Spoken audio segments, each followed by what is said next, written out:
भोजन के प्रति मेरी लालसा कम ही नहीं हो रही, रोज नए-नए व्यंजनों में मेरी रुचि बढ़ती जा रही है। हाँ, तो ये 5 ज्ञानेंद्रियां हैं और 5 कर्मेंद्रियां हैं। ये पूरे चराचर जगत को फांसे हुए हैं।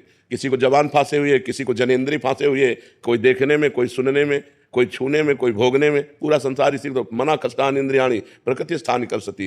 5 ज्ञानेंद्रियां और एक मन प्रकृति में सदैव लगाए हुए जीव की दुर्गति करता है। वही कोई बलवान है जो भगवान के नाम जप के प्रभाव से, शास्त्रों का स्वाध्याय करके, साधना के प्रभाव से अपनी 5 ज्ञानेंद्रियों को इन भोगों से हटा के भगवान में लगाते। भगवान में लगाने से आत्यंतिक सुख की प्राप्ति होती है, जहां दुख का निमेष मात्र नहीं है। आपकी खड़े खड़े खाल उतरवा दी जाए तो भी आप दिख नहीं सकते, वो आत्यंतिक सुख होता है। जो भगवान से प्राप्त होता है वो आत्यंतिक सुख प्राप्त होता है। ठाकुर हरिदास जी को 22 बाजारों में मार बेटो मार कोड़ो उनके, लेकिन हरि बोल हरि बोल। भगवान से जो आनंद प्राप्त होता है वो आत्यंतिक सुख प्राप्त होता है, वो कहीं नहीं प्राप्त होता है। वो स्वामी तुलसीदास जी कह रहे हैं, जाकी कृपा लवलेश ते मतिमंद तुलसी दास हो, पायो परम विश्राम राम समान प्रभु नाही कहूं। ये मलमूत्रों के द्वारों में सुख है, यहाँ से खा लो, इतने भर के जाने की बात है। यहाँ से गया क्या था कोई मतलब नहीं है।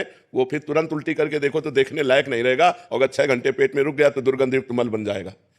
तो हमको उतना ही खाना है जितने से पेट पल जाए, और सात्विक भोजन करने। जबान के स्वाद के लिए खाओगे फंस जाओगे। जबान के स्वाद में, नाना प्रकार के इंद्रियों के विलास में पूरा जगत फंसा हुआ है। अगर भगत भी इसी में फंसा है तो किस बात का भगत है। इसलिए थोड़ा सावधानी तो रखने की जरूरत है। ठाकुर जी को उत्तम उत्तम भोग लगाओ, अच्छे अच्छे पदार्थ बांट दो, रूखा सूखा खा के शरीर से खूब भजन करो, मेहनत करो, धर्मपूर्वक कमाओ, परिवार का पोषण करो, भगवान को प्राप्त हो जाओ। अब बुरे आचरणों में जाओगे, जिसकी रसेंद्री बस में नहीं है उसकी कोई इंद्री बस में नहीं हो सकती। 9 इंद्रियां उसके बस में हो जाएंगे, एक इंद्री को बस में कर ले, केवल रसेंद्री को। बहुत दुष्ट है। खाते खाते जीवन, अरे इतना खाने लगते हैं कि मुर्गा मुर्गी बकरा गाय भैंसा सब खाने लगते हैं। नहीं, जबाने का तो स्वाद है। कितना गिरते चले गए कि राक्षस हो गए। बोलो, गाय मुर्गा कुछ भी, कितना लोग भ्रष्ट होते चले जा रहे हैं जबान के कारण। कुछ भी खा रहे हैं, कुछ भी चाट रहे हैं, कुछ भी, मतलब कुछ भी। अब उसके आगे आप विचार करके समाज में देख लो संसार का क्या है। मनुष्य जन्म देवत्व के लिए मिला है, उत्तम आनंद के लिए मिला है। 56 प्रकार के भोग ठाकुर जी को लगते हैं, एक से एक सुंदर स्वादिष्ट भोग ठाकुर जी को भोग लगाओ और उतना पाओ जितने से पेट पल जाए। शरीर को ज्यादा मोटा करने से हमारी दिनचर्या में बाधा आती है, रोग बढ़ते हैं, प्रमाद स्थिति होती है, आलस्य बढ़ता है, भोग बुद्धि बढ़ती है। शरीर को उचित अन्न दो और चर्बी मत बढ़ने दो। थोड़ा व्यायाम करो, दौड़ भाग करो, जिससे शरीर स्वस्थ रहे। मोटा होना स्वस्थ होना नहीं है। स्वस्थ होने का मतलब यथा योग्य वजन होना, यथा योग्य पेट होना, यथा योग्य आहार विहार होना, तो आपका उठना बैठना सब ठीक रहेगा।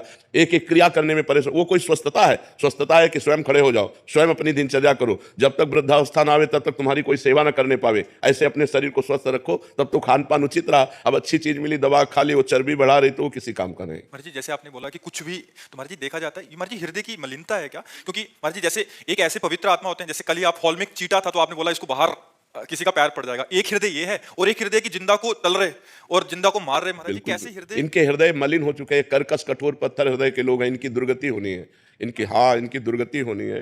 वो तो बहुत निंदनीय लोग हैं। भारत जैसा परम धर्म भी दूसरे देशों का अनुकरण करने के कारण भ्रष्ट होता जा रहा है। अन्य देशों के खान पान, अन्य देशों के भोग विलास का अनुकरण कर रहा है भारत, जबकि सदा से भारत के धर्म का अनुकरण अन्य देशों ने किया है। हमारा धार्मिक देश है, हमारा पवित्र देश है, जहाँ धर्म और पवित्रता है वहीं सब कुछ है। लेकिन अब नए नए बच्चे तो बुद्धि भ्रष्ट हो रही, अन्य देशों का अनुकरण। ये boyfriend girlfriend live in relation, ये व्यसन, जो ड्रग्स, ये सब अन्य देशों से अपने देश में पधारा है। ये कोई हमारे देश की न शास्त्र में कहीं लिखा है और न समाज में था।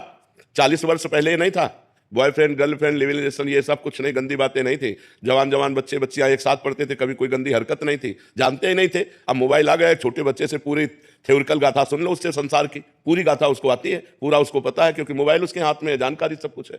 महाराज जी संसार में रिश्ते ज्यादा महत्वपूर्ण है या पैसा? क्योंकि समाज में पैसों के लिए ना पैसा महत्वपूर्ण है, ना रिश्ता महत्वपूर्ण। संसार में महत्वपूर्ण है भगवान का भजन। रिश्ता भी मरेगा, पैसा भी छूटेगा, दोनों महत्वपूर्ण है क्या? ना रिश्ता टिकाऊ है और ना पैसा टिकाऊ है।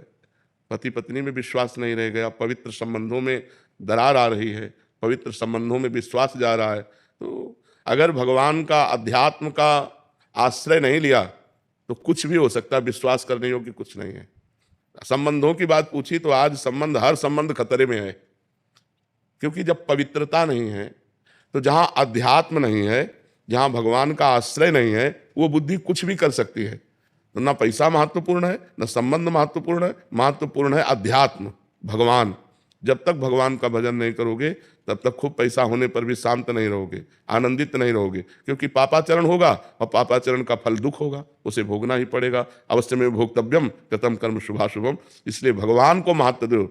संसार के संबंधों में जो प्रियता है वो भगवान से है। जैसे बेटा बहुत प्रिय है, लेकिन उसके अंदर से भगवान चले जाएं तो कई दिन बेटे के शरीर को रखोगे? उसके शरीर को जला दोगे ना।